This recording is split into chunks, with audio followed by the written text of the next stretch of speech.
Hi, I'm Dr. Koerner. The impetus for making this presentation is to more safely treat patients in KCSI's 3-day patient treatment clinic. In the past, some of these patients have admitted to taking recreational drugs. Sometimes we can't tell by their appearance. We definitely know it's impacting their bodies and our treatment. We want to avoid complications. Do we even want to treat these people? Is it too big a risk for them and for us? This program will help us understand this problem better.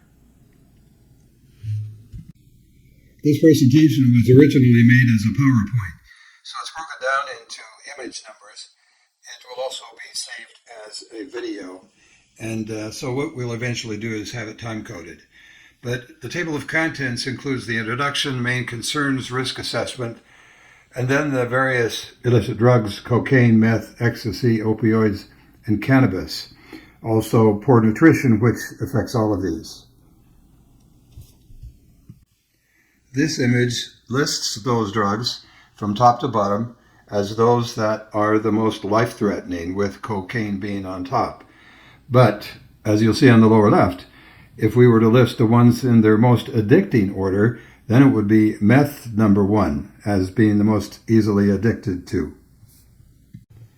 Now, this is an interesting table. If you look on the right, according to data from the 2023 National Survey on Drug Use and Health, the estimated number of individuals aged 12 and older using these drugs is as follows, and you can take a look at those numbers, ending with opioids, which is 8.6 million people misusing prescription pain relievers, and about another million on opioids in the form of heroin.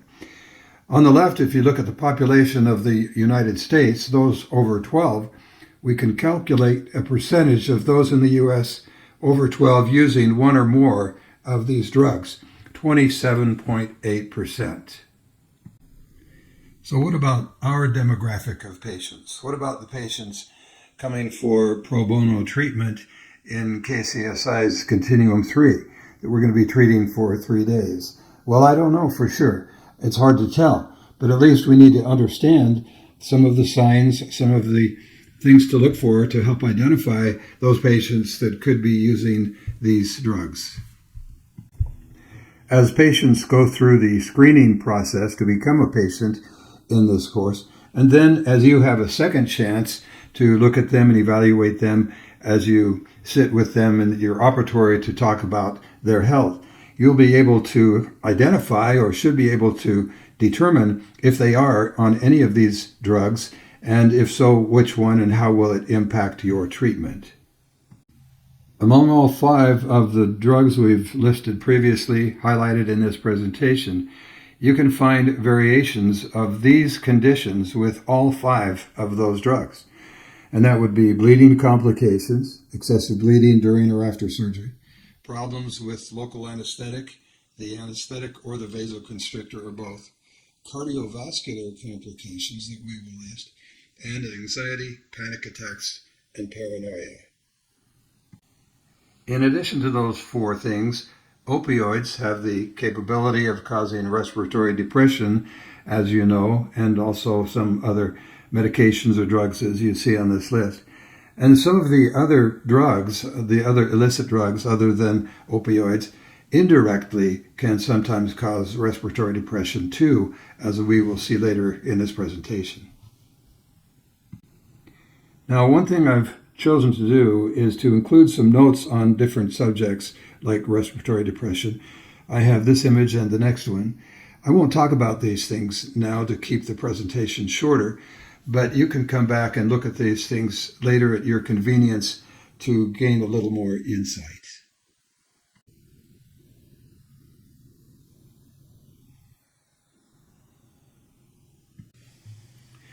With that introduction, then, let's go into a little more detail. First, discussing risk assessment.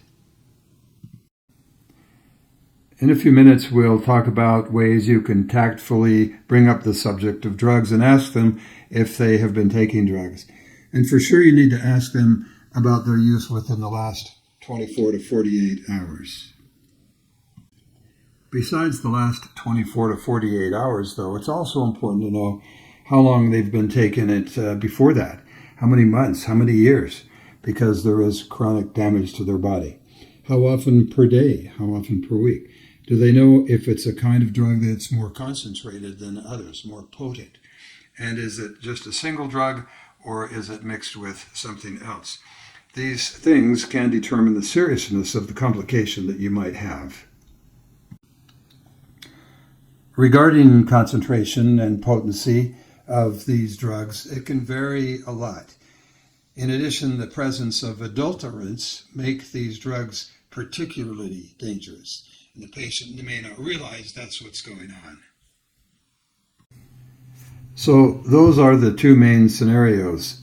There's risk from their using within the last 24 to 48 hours, and that's acute, and then there's accumulated risk, body damage, from their using it over the last few months or years.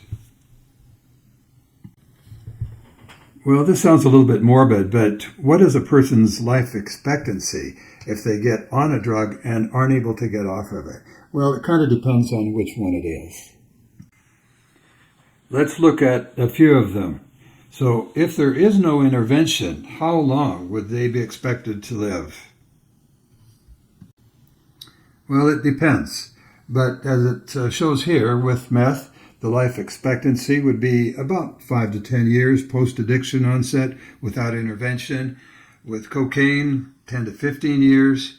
Opioids, 5 to 10 years. Ecstasy, maybe 10 to 20 years. You'd hate to be in that situation. So as we meet with patients either in our screening appointment or at chairside prior to treatment, maybe they got by the screening appointment, and it's not till now that we find out that they are on one of these drugs. One office asks the question, we ask everyone about recreational drug use, regardless of social background.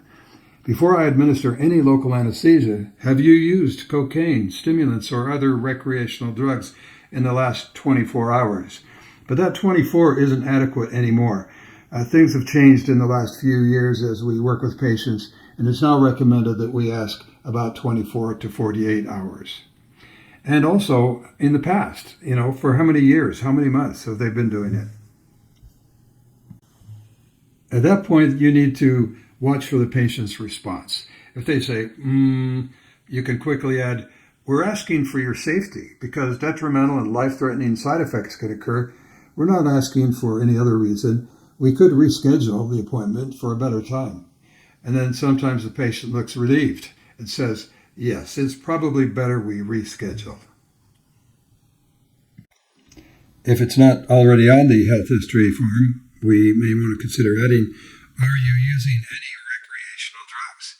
Maybe even with the comment, they can react with dental anesthetics, instigate heart problems, or cause excessive bleeding.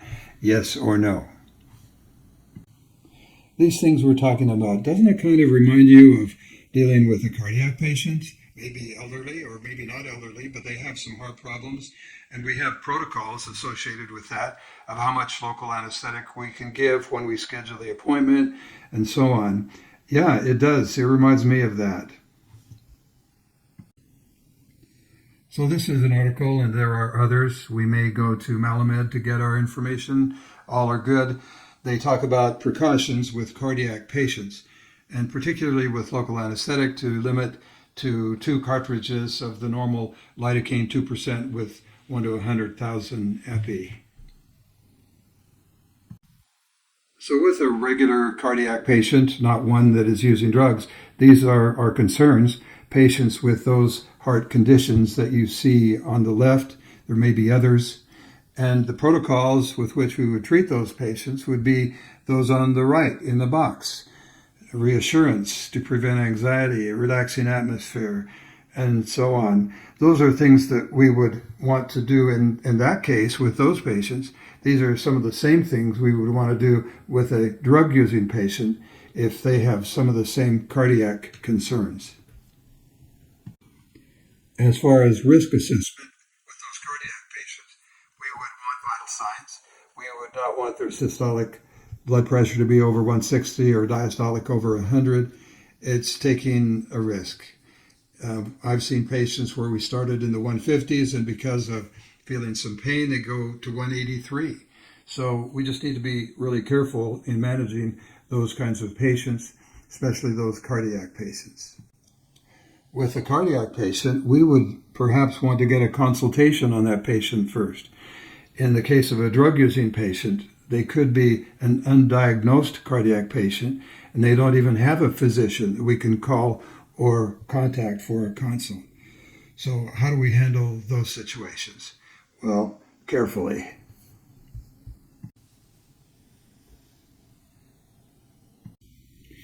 All right, then, let's start with our list of 5 different illicit or recreational drugs and mention a few things on them one at a time. So number 1 would be cocaine. Of the 5 that we're going to be studying, reviewing, we're going to ask, have you used it within the last 24 to 48 hours? Different names by which it goes by are there on the left. So there could be bleeding. Initially, it vasoconstricts, but then with chronic use, it damages blood vessels, you get fragile mucosa, and it can increase postoperative bleeding, especially on the chronic usage patient. It can react with epinephrine to cause severe hypertension, a risk of stroke, intracranial hemorrhage, aortic dissection. You can have the arrhythmias, the tachycardias, the ventricular fibrillation, myocardial infarction. So those are some of the risks we're looking at, in especially someone that has used it recently, but even if they're long-term users.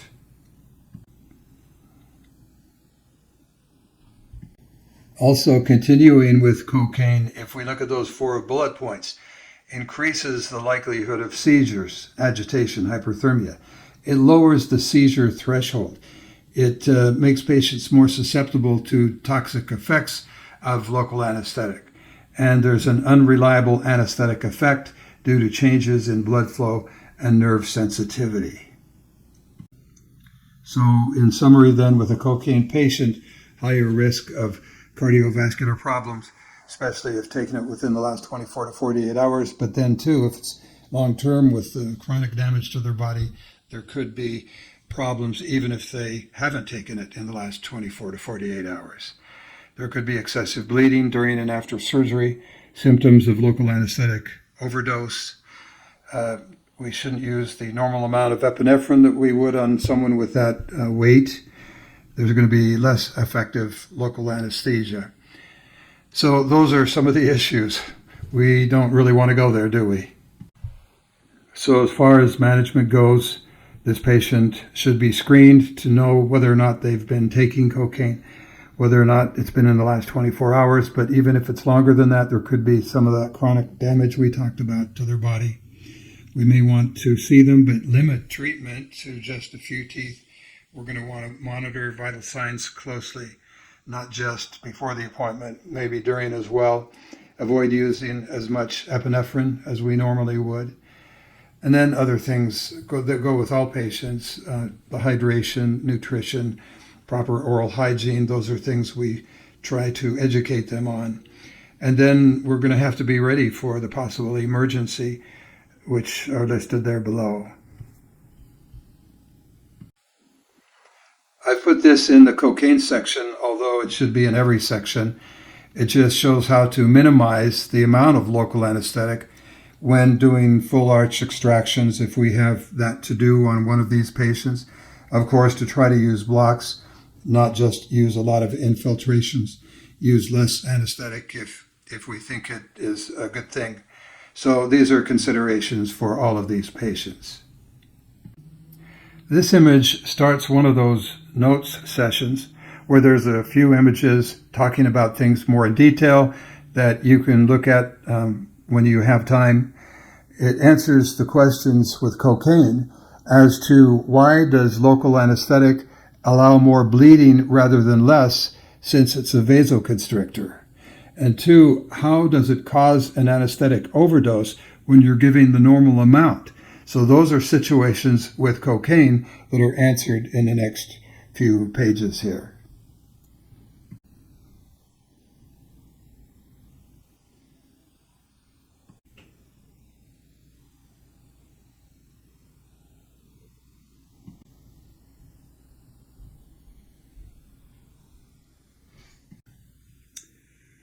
I've put this table in the cocaine section, although it could be in any of the sections because it pertains to everything. As we look at cocaine, though, we see there would be dilated pupils with opioids, pinpoint pupils. This is good to know and good for our reference in evaluating patients that we may see in our upcoming course. Now to talk about meth. As we start this section, we can see on the left that there is a delay with meth. We would not want to treat them if they've used it within the last 24 to 48 hours, knowing that there could be some residual from previous use. There again are names of different kind of substances containing methamphetamines. Just to read that first sentence on the right, methamphetamines can potentially lead to serious dental complications. This is mainly because both meth and epi can cause vasoconstriction, so they exacerbate the situation. And when they're combined, then, as we look at the bullet points, we can see there's an increase in blood pressure to possibly cause a hypertensive crisis. We can see in the second bullet point arrhythmias and other cardiac complications to include stroke and cardiac arrest. Third bullet point, anxiety and panic effects. So how much work do we want to do on this patient? Here is a picture of a meth patient that we treated in one of our courses. To look at him, you wouldn't know it necessarily, but when you looked at the pano, you looked in his mouth, you would see the extensive decay. Our plan was to take out the maxillary teeth in one appointment, and that would be a 2-hour appointment. Maybe in a shorter appointment, the mandibular teeth, removing those, doing alveoplasty, suturing, and getting him ready for future denture. We were not placing immediates at this time. We had a hard time anesthetizing him. We were pushing toxic limits. He required more than the average patient would. We had quite a bit of bleeding. We put hemostatic gauze in the sockets, and that helped. Even then, he came back a couple hours after the end of the appointment with uncontrollable bleeding. We had to put more hemostatic gauze in, suture a little bit more, which meant anesthetizing a little bit more, and then having him bite on gauze until we got the bleeding under control. I guess it could have been worse. It's risky to treat this patient. I don't think at the time we realized the extent of the risk that we do now with all of the things we have in this presentation. He had an appointment subsequently to come back for the lower arch, but that didn't happen because it was so traumatic to do the first appointment. So as mentioned with that patient, there can be bleeding problems with meth mouth. And part of that is also from impaired platelet function. There can be dry mouth as well. That contributes to a lot of the decay, periodontal disease. And meth can sensitize the heart to catecholamines, so you can end up with heart issues too. You may want to take a few minutes to stop the video presentation or stop the PowerPoint and look at this image. It just talks about why meth makes local anesthetic less effective. There's additional vasoconstriction. It reduces the blood flow, excessively diminishing the anesthetic efficiency. It can alter the acid-base balance, and it can also increase the metabolism of local anesthetic, reducing their duration of action. So in summary, with meth, cardiovascular problems, excessive bleeding during and after, less effective local anesthetic, increased anxiety, panic attacks, and worsening, though, with symptoms from chronic use. Could very well result in a medical emergency. As far as management is concerned, we need to know if they are a meth patient. We need to screen well. We need to delay treatment if it's within the last 24 to 48 hours, knowing that there still could be issues from chronic use. Maybe try to limit the amount of treatment done, monitor vital signs, avoid too much epi, and then maybe this is a case where we just take out the posteriors, and even if we don't have an immediate, just take out the posteriors and then take out the anteriors when we do have an immediate. That would limit the care by staging it that way. And then there will or could be some emergency issues that we have to contend with. Let's talk for just a few minutes about this drug, ecstasy. Again, if we look over on the left, we see the 24 to 48 hour thing. We see different names of variations of ecstasy. There's an interaction with local anesthetics that contain epinephrine. So it mentions here, like cocaine, you stimulate the sympathetic nervous system. There's a risk of hypertensive crisis. There's a raise in the blood pressure and the heart rate exacerbated by epi, and potentially cardiac arrhythmias. There's also the risk of serotonin syndrome, and we'll look in the next image at what that might mean.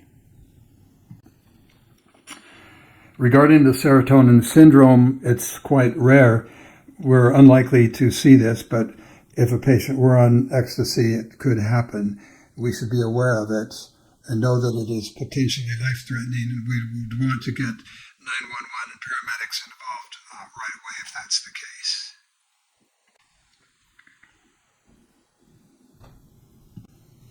I think this is really interesting with ecstasy in that it does not directly increase bleeding like cocaine, as it says here, with its vascular damage or impaired clotting, but it can cause severe dehydration, which can affect blood volume and coagulation, complicating bleeding and clotting. It can elevate blood pressure during surgery, and then you get more blood flow to the surgery site, which makes bleeding harder to control. And then chronic use leads to more fragile blood vessels that are prone to more bleeding. So, if it isn't one way, it's another that it creates problems for us. So in summary, cardiovascular problems, excessive bleeding during and after, less effective local anesthetic, increased anxiety and panic attacks. So just another one of the 5 and some of its aspects. Management would be, again, to screen it out, or at least know what you're dealing with. Again, the delay in treatment if they've had it in the last 24 to 48 hours. Limit the amount of treatment, monitor vital signs, avoid epinephrine, and so on. Similar in many ways to the ones we've already discussed. How about opioids? A little bit different. Let's look at some of its aspects. Once again, we can look at the different names of the drugs that we're talking about over on the left side. With this one, in contrast to the others, there's more respiratory depression, which is a big issue, especially if you're using sedation.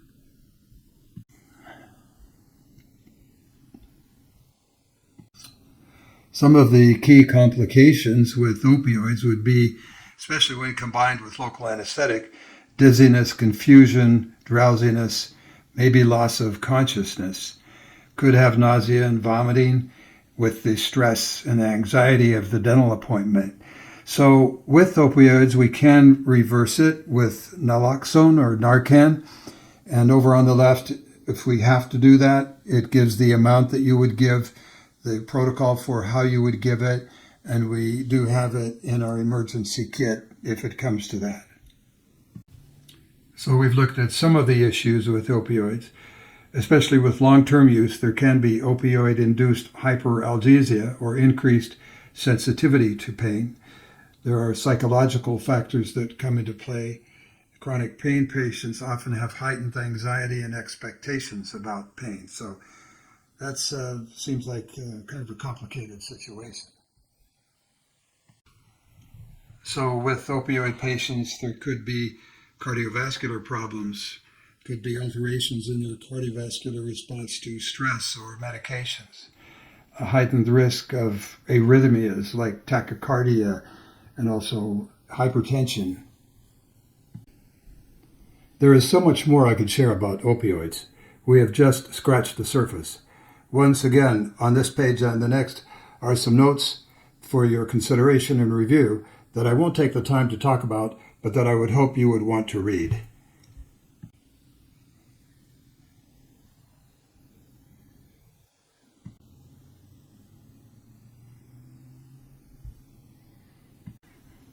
In summary then, with opioids, respiratory depression, if patient is using or the dentist administers other CNS depressants, lowered pain threshold in chronic users, less effective local anesthetic, harder to numb.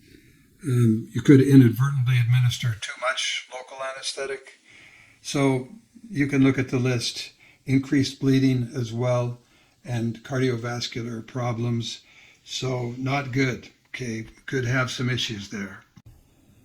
As far as management is concerned, similar to other drugs that we've talked about, to be sure and screen them to the best of our ability, not to treat them if they've taken it in the last 24 to 48 hours, knowing that chronic use could have already created damage that we have to contend with, to monitor them, to limit treatment, to use blocks rather than a lot of infiltrations, to try to lower their stress and anxiety level, maybe using nitrous, but cautiously, and then being aware that there could be some complications or emergencies. And now finally, cannabis, one of the largest percentages in terms of usage. So as we start our discussion of cannabis, we can see it's similarly the 24 to 48 hour warning, names of different forms. We can see that there is an increased heart rate and blood pressure and more bleeding. I think particularly as we see more extractions, like for an immediate denture case. And then as with some of the other substances, the dry mouth that can lead to decay and periodontal disease.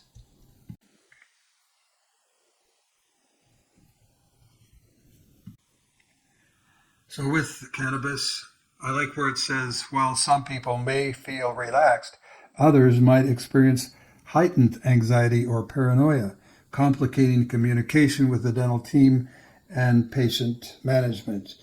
It talks about how it can interact with anesthetics and pain medications, possibly requiring adjustments to dosage. So different things to think about with this, especially those who pre-medicate coming to the office.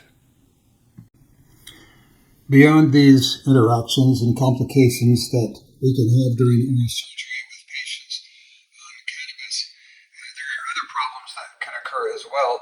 May depend on the frequency, the concentration, and the method of consumption. Here we have a few pages of notes on some of those things and how they would come to pass.